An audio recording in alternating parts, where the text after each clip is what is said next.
पाक तैनूं तंदुरुस्ती देवे, जिंदगी देवे, तेरे भैणां भरावां नूं तंदुरुस्ती देवे, तेरे कारोबार दे विच तरक्की देवे, तैनूं सदा खुश रखे, सलामत रहे।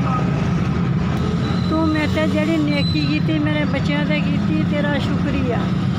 अल्लाह पाक तैनूं जिंदगी देवे, जेहड़ा मैनूं तू 30,000 मैनूं दिता, मेरे बच्चों दे तू नेकी कीती आ, तेरा मैं शुक्रगुजार हाँ।